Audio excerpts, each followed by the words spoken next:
తూర్పు పక్కన ఉన్న కండపాలెం రోడ్ స్టార్టింగ్ లో రోడ్ పక్కన అల్వార్ల స్వామి గుడి ఉంటుంది. అల్వార్ స్వామి ఆలయం ఎంతో ప్రసిద్ధి చెందింది. ఇక్కడ వైష్ణవ సంప్రదాయానికి చెందిన అల్వార్ల విగ్రహాలు కొలువై ఉన్నాయి.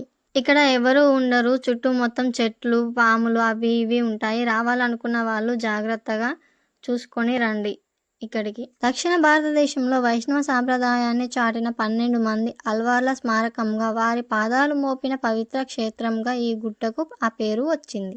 కండపాలెం రోడ్ మార్గంలో ప్రకృతి సిద్ధమైన రాతి గుహల మధ్య కాకతీయుల కాలం నాటి శ్రీ అల్వార్ల స్వామి ఆలయం ఇక్కడ కొలువై ఉంది. శ్రావణ మాసం ముక్కోటి ఏకాదశి పర్వదినాలలో ఇక్కడ ప్రజలు పూజలు చేస్తూ ఉంటారు. ఈ కొండను దర్శించుకుంటే కోరిన కోరికలు నెరవేరుతాయని భక్తుల నమ్మకం. ఇక్కడ పెద్ద పెద్ద దసరా లాంటి పండుగలు వచ్చినప్పుడు ఇక్కడ పూజలు వైభవంగా జరుపుతారు. చుట్టూ బండ్లను తిప్పుతూ